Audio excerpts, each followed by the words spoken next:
Deus, amém? Aqui, ó, fique à vontade aí, deixa Deus te usar, meu amigo. Deixa eu botar um fundo musical aqui, amém? Amém. Muito bom dia a todos, a paz do Senhor Jesus.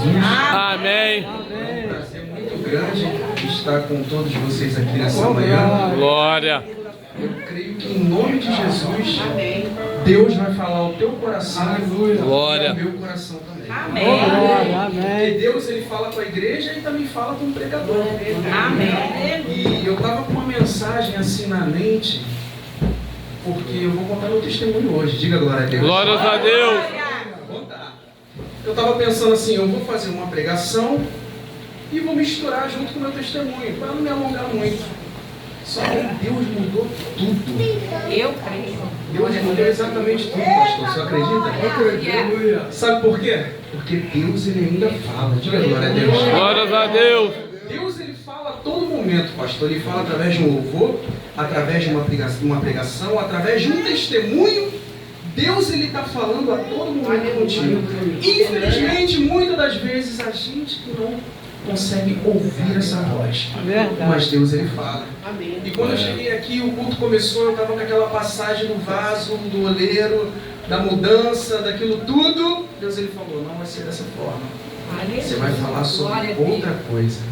Você que trouxe a sua Bíblia, pega ela nas suas mãos, abra ela no livro de 1 Reis. Livro de 1 Reis, no capítulo 16, versículo 29. 1 Reis fica lá no Antigo Testamento.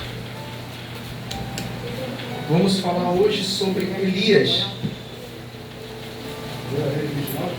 1 Reis, capítulo 16, versículo 29.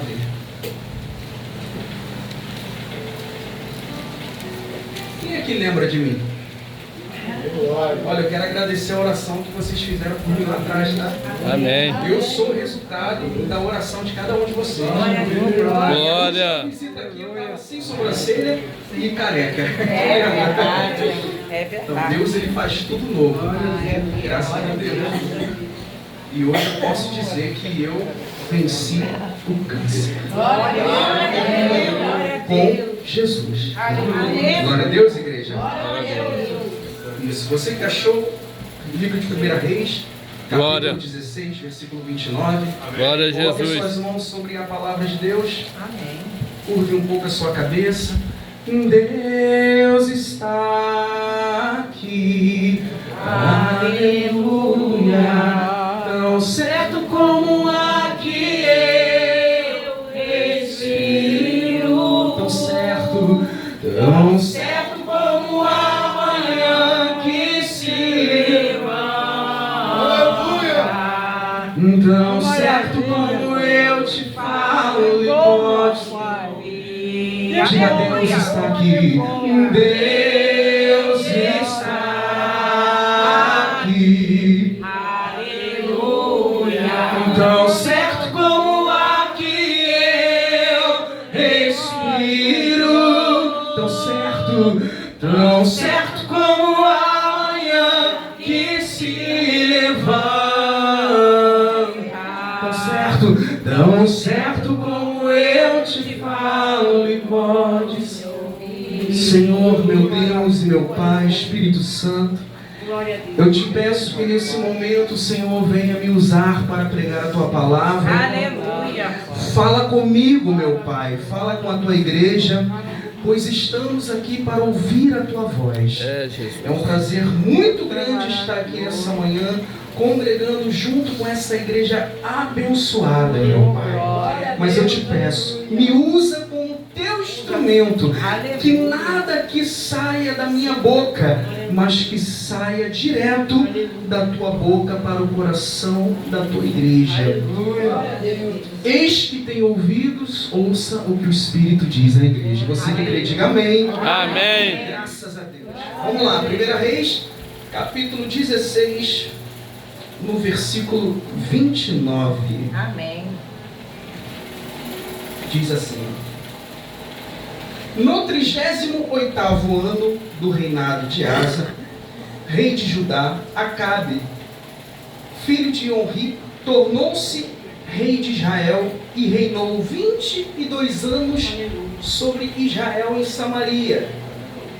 Acabe, filho de Onri, fez o que o Senhor reprova, mais do que qualquer outro antes dele. Ele não apenas achou que não tinha importância cometer os pecados de Jeroboão, filho de Nebate, mas também se casou com Jezabel, filha de Etbaal, rei dos Sidônios, e passou a prestar culto a Baal e a adorá-lo no templo de Baal que ele mesmo tinha construído em Samaria. Acabe ergueu um altar para Baal, fez também um poste sagrado. Ele provocou a ira do Senhor, o Deus de Israel, mais do que todos os reis de Israel antes dele. Presta atenção, porque deixa sua Bíblia aberta, porque vamos ler mais ainda. A Bíblia está falando sobre um rei chamado Acabe. Acabe era o rei de Israel. E Acabe ele se relacionou com uma mulher que se chamava Jezabel. Essa mulher, ela não era de Israel, a Bíblia chama ela de estrangeira.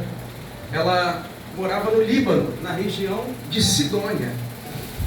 E lá naquela região, aquele pessoal que morava em Sidônia, chamado povo de Sidom, eles adoravam um deus chamado Baal. E tudo o que acontecia, aquele povo de Sidom dava créditos a Baal. Se chovia, graças a Baal. Se fazia um sol, graças a Baal. Se a terra era boa, graças a Baal. Era um povo crente a Baal, um Deus totalmente contrário ao nosso Senhor Jesus.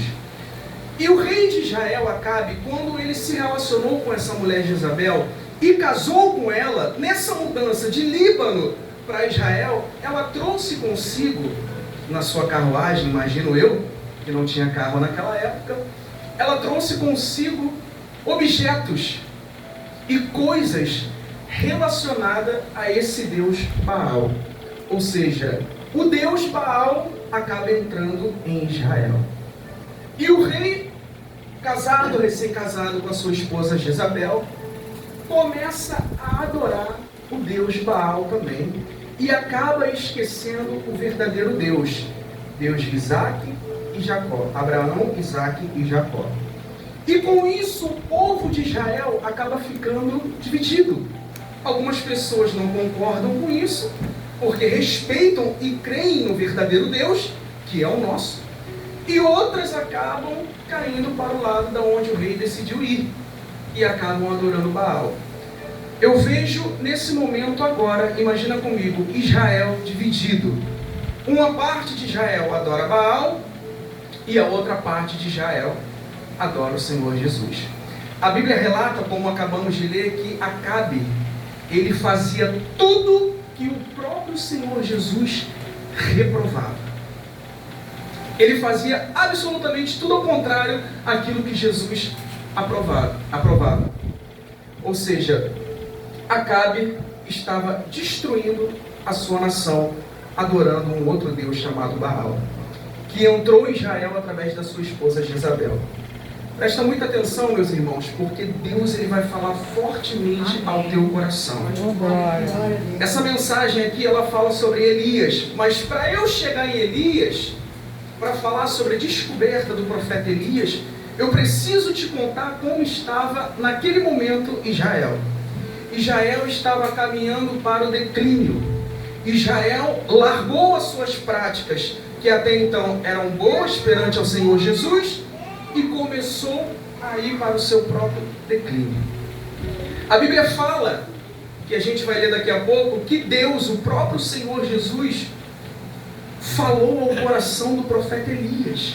Só que Elias, naquele momento, não era absolutamente nada. Repita assim comigo para que você possa entender. Elias era um homem comum. Era um homem comum. Apenas isso. A Bíblia não vai falar sobre os antepassados de Elias. A Bíblia não fala quem era o pai de Elias. A Bíblia não fala quem era a mãe de Elias.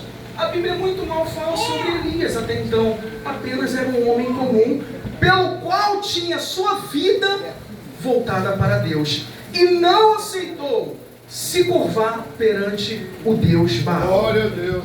Presta muita atenção que quando Deus Baal ele entra em Israel, o próprio Acabe pega o dinheiro da nação e aplica e constrói altares para Baal. Ou seja, o dinheiro que era para ser usado para a nação de Israel, ele acaba levando, doutrinando para construir altares e templos para Baal. A desgraça ainda está por vir, igreja. Vai acontecer uma desgraça muito grande em Israel por conta dessa atitude do rei e de Jezabel. Só que nesse meio tempo aí tem Elias. Diga, glória a Deus. Glória a Deus. Porque Deus ele sempre vai usar alguém. Deus ele sempre vai usar. Deus ele ainda fala. E vamos lá. Diz assim, 1 Reis, capítulo 17. Vamos adiantar essa mensagem? Para não ficar grande. Capítulo 17, no versículo 1. Diz assim, ora, Elias de Tisbe, em Gileade, disse a Acabe, juro pelo nome do Senhor, o Deus de Israel, a quem sirvo, que não cairá orvalho nem chuva nos anos seguintes, exceto mediante a minha palavra. Depois disso, a palavra do Senhor veio a Elias, dizendo, saia daqui, vá para o leste, esconda-se perto do riacho de Querite, a leste do Jordão. Você beberá do riacho, e dei ordem aos corvos para o alimentarem lá. E ele fez o que o Senhor lhe tinha dito. Foi para o riacho de Querite, a leste do Jordão, e ficou lá. Versículo 6. Os corvos lhe traziam pão e carne de manhã e de tarde, e ele bebia água do riacho. Presta muita atenção porque eu vou lhe explicar o que a gente acabou de ler. Elias, a palavra do Senhor falou no coração de Elias e mandou, Elias, lança uma profecia contra esse rei Acabe. Elias vai lá, imagina, Elias era um homem comum, não era profeta, não era até então ninguém. Elias chega a Acabe e fala, não cairá mais nenhuma chuva, até que eu volte a dar a minha palavra. Imagina como ficou o coração de Acabe, um homem comum se levantando contra ele e contra sua esposa também.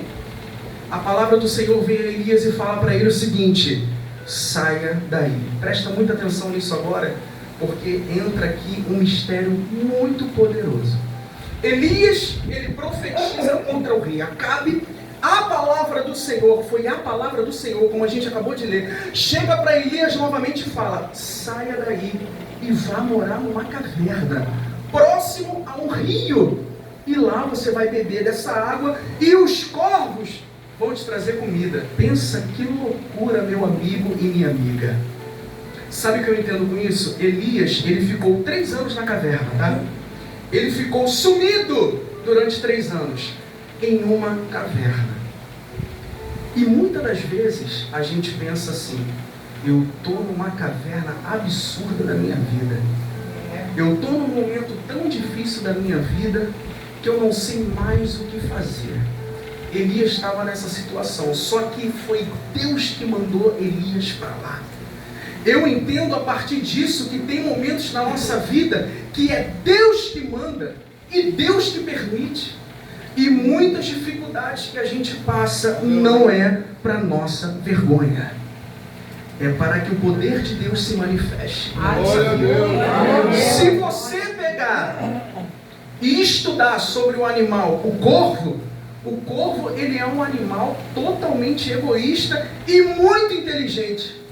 Ele não tem o costume de dividir a sua comida com ninguém. Você pode procurar isso na internet que você vai ver. Só que quando Deus manda, até aquilo que é improvável acontece. Aleluia. Quem sustentou Elias na caverna foi o corvo, que trazia para Elias todo dia um pedaço de pão. E Elias bebia a água do próprio riacho. Agora deixa eu te falar uma coisa. Mas por que Deus mandou Elias ir para uma caverna e não sustentou Elias em Israel? Já que foi ele que mandou essa profecia. Porque se ele ficasse em Israel, Jezabel mataria ele. Então Deus teve que pegar Elias e separar ele. Meus amigos, eu entendo que quando Deus pega alguém e separa, é porque Ele quer trabalhar em cima daquela pessoa. Eu te falei que Elias era um homem comum. Você lembra disso? Elias vai ficar na caverna sendo preparado diretamente pelo Espírito Santo. E é lá naquela caverna que Deus ele vai preparar. E Elias vai sair de lá um profeta. Aleluia. Meus irmãos, quando Deus ele tem algo para você, especialmente para você, e algo grande, a primeira coisa que Ele faz contigo, é separar você. Porque o que Ele tem para você é somente para você. Ele quer trabalhar em você antes de você receber algo. Essa é a grande verdade. Eu me deparei no mês de setembro dentro de uma caverna. Agora eu vou conciliar a pregação com o meu testemunho. No mês de setembro eu fiquei 30 dias internado. Eu estava separado. Eu tinha visita? Tinha.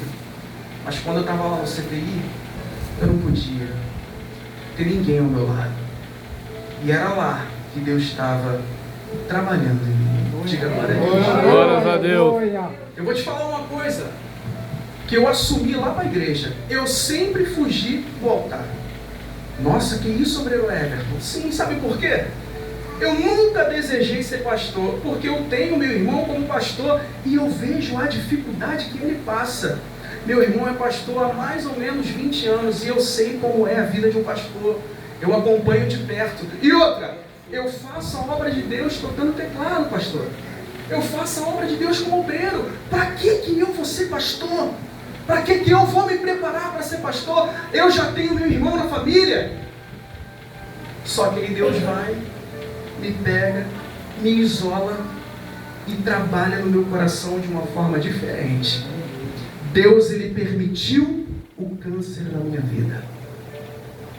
Eu espero que você entenda muito bem isso.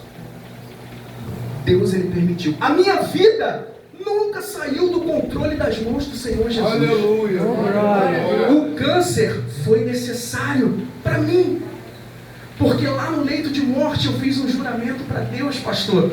Eu lá no leito de morte eu falei, agora eu estudo a Bíblia e me torno pastor.